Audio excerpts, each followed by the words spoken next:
En un mundo donde pensar diferente era un crimen, un hombre desafió todo lo establecido. Giordano Bruno, nacido en 1548 en un pequeño pueblo de Italia, tenía una mente inquieta, imposible de contener.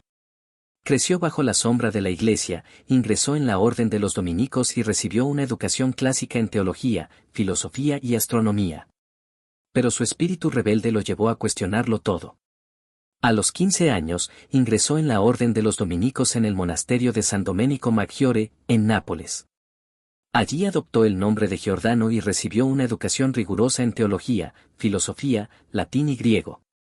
Sin embargo, su mente no tardó en chocar con las doctrinas religiosas. En lugar de repetir los dogmas que le enseñaban, hacía preguntas peligrosas. Cuestionaba la adoración de imágenes sagradas, criticaba la imposición de creencias incuestionables y dudaba de la idea de que la tierra fuera el centro de la creación. Los superiores del convento pronto comenzaron a desconfiar de él. Sus ideas se apartaban demasiado de la ortodoxia y su carácter desafiante lo hacía aún más peligroso. Cuando la situación se volvió insostenible, Bruno tomó una decisión radical, huyó del monasterio y dejó atrás su vida como monje. A partir de ese momento, su destino quedaba sellado. La huida de Bruno marcó el comienzo de una vida errante. Sabiendo que en Italia no estaba a salvo, viajó por toda Europa en busca de un lugar donde pudiera expresar sus ideas sin miedo a la persecución. Recorrió Ginebra, París, Londres, Praga y Frankfurt, siempre en movimiento, siempre provocando polémica. En cada ciudad donde se establecía, sus discursos encendían debates acalorados. No era solo un filósofo, sino un polemista feroz, alguien que no temía desafiar a la autoridad ni enfrentarse a los intelectuales de su tiempo. Admirado por unos y odiado por muchos, su reputación como un pensador radical creció rápidamente. Sin embargo, su arrogancia y su falta de tacto con aquellos que no compartían sus ideas le ganaron muchos enemigos. Bruno no solo desafiaba la visión del mundo impuesta por la Iglesia católica, sino que tampoco era bien recibido por los protestantes. Su filosofía no encajaba en ninguna doctrina religiosa de la época. No importaba si se encontraba en un país católico o protestante, siempre terminaba en conflicto con las autoridades. Pero, ¿qué tenía su pensamiento que lo hacía tan peligroso? Mientras la mayoría de los intelectuales de su tiempo aún debatían si la Tierra era realmente el centro del universo, Bruno llevó esta discusión mucho más lejos. Inspirado en las ideas de Copérnico, quien había propuesto que la Tierra giraba alrededor del Sol, Bruno llegó a una conclusión aún más revolucionaria: el universo no tenía un centro. Según su visión, el cosmos no estaba compuesto por un único sistema solar, sino por una infinidad de ellos. No solo existían innumerables soles, sino también innumerables planetas, y algunos de ellos podrían estar habitados. Para él, el universo no tenía límites, no había una frontera más allá de la cual terminara la existencia. En su obra de El infinito universo et mondi, escribió: existen innumerables soles e incontables tierras, todas girando alrededor de sus soles, exactamente como vemos que hacen los planetas en nuestro sistema.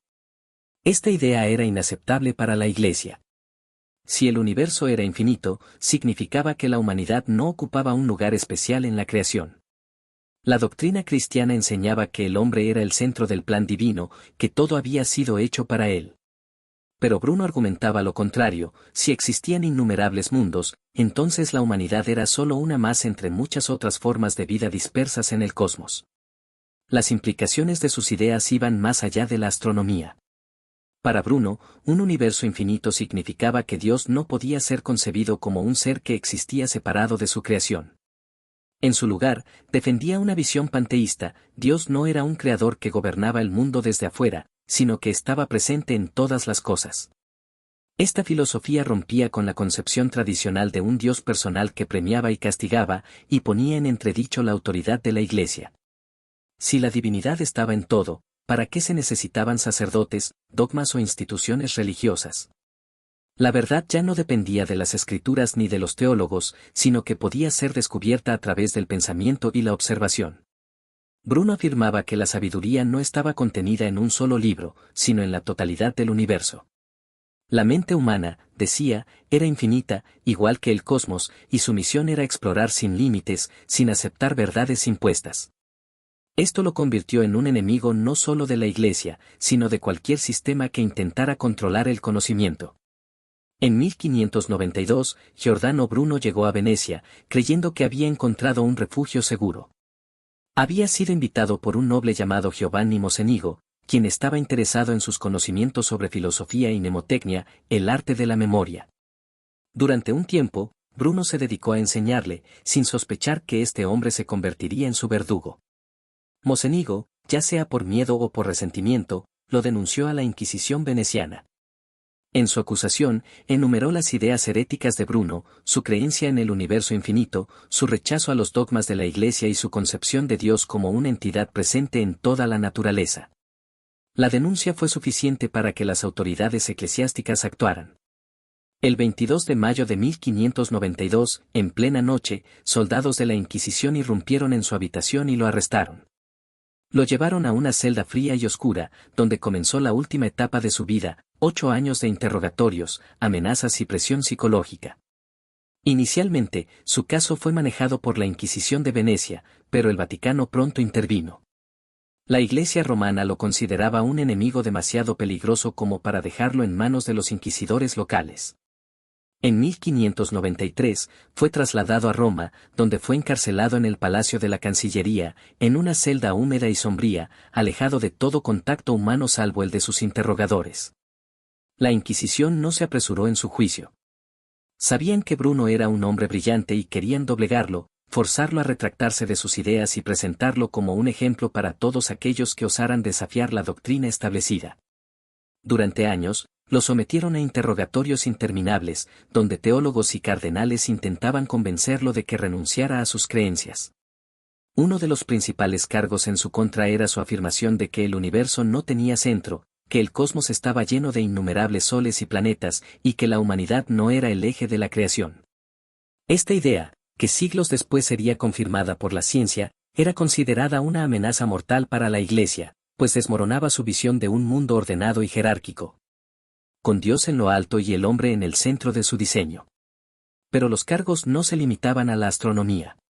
Bruno también fue acusado de negar la virginidad de María, de rechazar la Trinidad y de afirmar que Cristo no era divino, sino solo un hombre excepcional.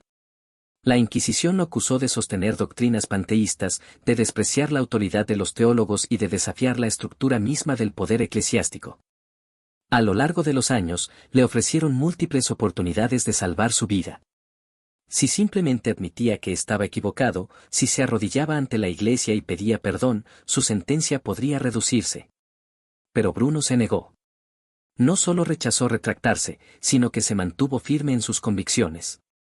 Para él, la verdad no era negociable. A medida que pasaban los años, la paciencia de la Inquisición se agotaba. Finalmente, en 1599, los inquisidores redactaron un documento con las conclusiones de su juicio. Lo convocaron y leyeron en voz alta los cargos en su contra. Después, le dieron una última oportunidad, renunciar a sus ideas o enfrentar la condena definitiva. El 8 de febrero del año 1600, el Papa Clemente VIII aprobó su sentencia. Giordano Bruno fue declarado hereje impenitente y condenado a la hoguera. Cuando le comunicaron la decisión, su reacción dejó una marca indeleble en la historia. En lugar de suplicar por su vida o mostrarse temeroso, se dirigió a los jueces con una frase que los dejó en silencio. Tal vez ustedes sienten más temor al pronunciar esta sentencia que yo al recibirla. Con esa declaración, dejó claro que, aunque podían acabar con su cuerpo, jamás podrían destruir su pensamiento. La noche antes de su ejecución, los guardias le ofrecieron la posibilidad de confesar sus pecados y recibir los últimos ritos de la Iglesia. Bruno los rechazó. Sabía que la muerte era inminente, pero estaba en paz consigo mismo. Él no veía el final de su vida como una derrota, sino como la última prueba de su libertad. El 17 de febrero de 1600, al amanecer, fue llevado a Campo de Fiori, la plaza pública de Roma donde se realizaban las ejecuciones. Mientras era conducido al lugar, la multitud se agolpaba para ver al hombre que había osado desafiar a la Iglesia. Cuando llegó al centro de la plaza, los verdugos lo ataron a una estaca y colocaron leña seca alrededor de sus pies. Para evitar que hablara y pudiera pronunciar alguna palabra final, le colocaron un mordaz de hierro en la boca. No querían que su última declaración quedara registrada en la memoria del pueblo.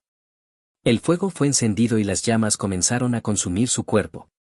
La multitud observó en silencio mientras el filósofo que había hablado del universo infinito desaparecía en las llamas.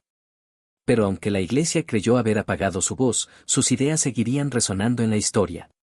Durante siglos, su nombre fue borrado de los registros oficiales. Sus libros fueron prohibidos y su legado quedó sumido en el olvido. Pero la verdad es más fuerte que cualquier hoguera. Con el tiempo, la ciencia y la filosofía reivindicaron sus ideas. Hoy, en el mismo lugar donde fue quemado, se alza una estatua de su figura, envuelta en una capa, con la mirada desafiante. Es un símbolo de aquellos que se atreven a desafiar lo establecido, de los que no aceptan límites impuestos al pensamiento humano. Giordano Bruno murió en la hoguera, pero su mensaje sigue vivo: la verdad no puede ser encadenada, el pensamiento no puede ser controlado, y el universo, como la mente humana, es infinito.